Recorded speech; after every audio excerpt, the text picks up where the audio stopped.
এটা বাংলা একটা মানে একদম স্পষ্ট বাস্তবতা যে এখনো পর্যন্ত পরিবারের অনেক মৃত ব্যক্তির রেশন কার্ড অবধি নিয়ে গিয়ে পরিবারের বাকি লোকেরা রেশন তোলে। আপনি যদি অস্বীকার করেন তাহলে আপনি বাস্তবকে অস্বীকার করবেন।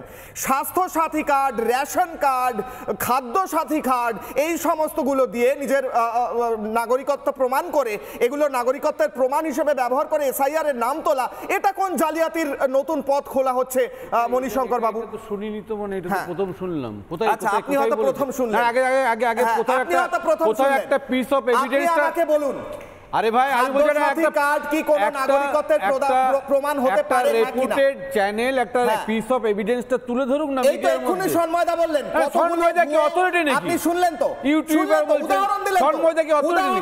আরে গুলমারার একটা জায়গা আছে, কিশোরয়, আমার বক্তব্য আমি ঠিক বলবো, কিন্তু এটা গুলমারার জায়গা এটা নয় যে সন্ময়দা অথরিটি নয়। হাত তুলছেন, আপনারই উত্তর দিচ্ছেন। কি উত্তর দেবেন উনি? কোথাও বলেছেন যে অ্যাপ্লাই করেছেন কোন কোর্টে বা কোন কমিশনে যে স্বাস্থ্য সাথীটাকে ভোটার এসআইআর যুক্ত করা হোক? বলেছে কোথায় অ্যাপ্লিকেশন করেছে? আপনি বলুন। সন্ময়দা মিউট আছে মনে হয় আপনার।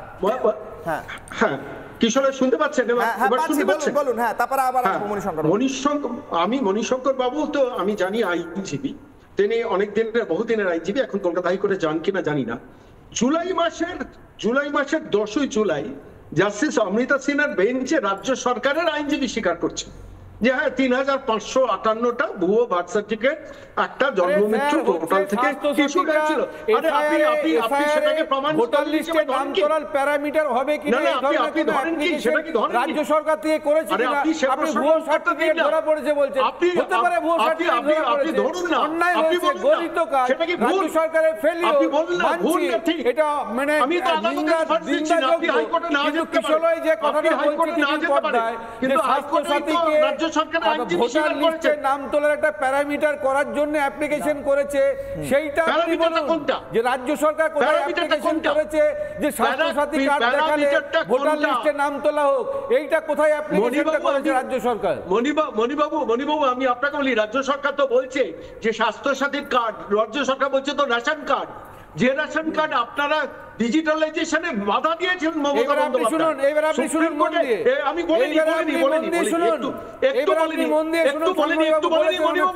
মণিবাবু, একটু বলেনি। রাজ্য সরকার 4 বছর ধরে আটকে রেখে দিয়েছিল, সুপ্রিম কোর্টে মামলা হওয়ার পর তারপর digitalization of the ration card হয়, তারপরে লক্ষ লক্ষ ভুয়ো রেশন কার্ড ধরা পড়েছে, প্রায় 1.5 লক্ষ কাছাকাছি রেশন কার্ড ধরা পড়েছে। রাজ্যের খাদ্য দপ্তর করেছে সেটা। মণিশঙ্কর বাবু এক সেকেন্ড, আপনাকে বলে আপনি উত্তর দেবেন বটে। আপনি আমাকে একটা প্রশ্ন করলেন বলে আমি বলছি। আপনি হয়তো খবরের দিকে নজর রাখেন না, খবরের কাগজ পড়েন না বা পেপার দেখেন না। প্রত্যেকে জানে মনোজ পান দিল্লিতে গিয়ে এই প্রস্তাবটা দিয়ে এসেছেন যে স্বাস্থ্য সাথী কার্ড এবং রেশন কার্ড।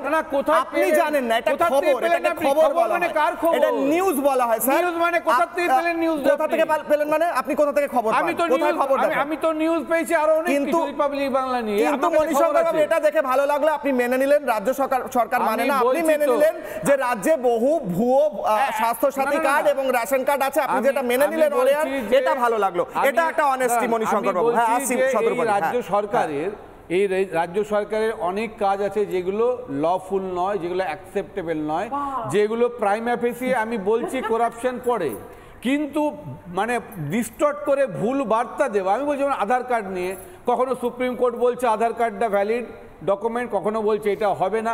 আচ্ছা, সন্ময়বাবু তো বলছেন যে আলটিমেটলি ধরে নিলাম যে আমি একটা স্বাস্থ্যসাথী কার্ড দিয়ে আমি বলতে চাইছি যে ভোটার লিস্টে এটাকে প্যারামিটার করা হোক, কেননা স্বাস্থ্যসাথী কার্ডটা করতে গেলেও আধার কার্ড দিয়ে সেটা করতে হয়। আচ্ছা, যদি আপনাকে বলা হয় যে আমার পাসপোর্টটা একটা ডকুমেন্ট, কারণ পাসপোর্ট এখনো চলে, পাসপোর্ট দিয়ে আমি ভোটার লিস্টে নাম তোলার একটা করতে পারি। আরে পাসপোর্টটা করতে গেলে তো আধার কার্ড দিয়ে করতে হয়। আজকেও তো পাসপোর্ট করতে গেলে আধার কার্ড ছাড়া পাসপোর্ট হয় না। আজকেও তো বাড়ির রেজিস্ট্রেশন করতে গেলে আধার কার্ড ছাড়া রেজিস্ট্রেশন হয় না। আজকেও ড্রাইভিং লাইসেন্স করতে গেলে আধার কার্ড ছাড়া হয় না। তাহলে আধার কার্ডের সব জন্য যে ডকুমেন্টগুলো করা হয়েছে সেগুলো সব ক্যান্সেল করতে হবে, কারণ এখানে প্রচুর। আধার কার্ড কিভাবে হয় জানেন মণিশঙ্কর দা? কিভাবে হচ্ছে আধার কার্ড আর ভোটার কার্ডটা কিভাবে হচ্ছে? শতরূপাদির কাছে আসার আগে মণিশঙ্কর বাবু, সমস্যাটা তো আপনাকে নিয়ে না, সমস্যাটা কাদের নিয়ে জানেন? রত্না বিশ্বাস বলে এক মহিলাকে নিয়ে আমার সমস্যা, জাকির দাকে নিয়ে বলে, হ্যাঁ কারণ তারা এখনো রয়েছে। এইসব শুনে একবার শুনিয়ে দর্শকদের শোনাই। রত্না বিশ্বাস, জাকির দার, কীর্তি, লীলা, আরো একবার শুনুন। মধ্যেই ইলেকশন ডিক্লেয়ার হবে।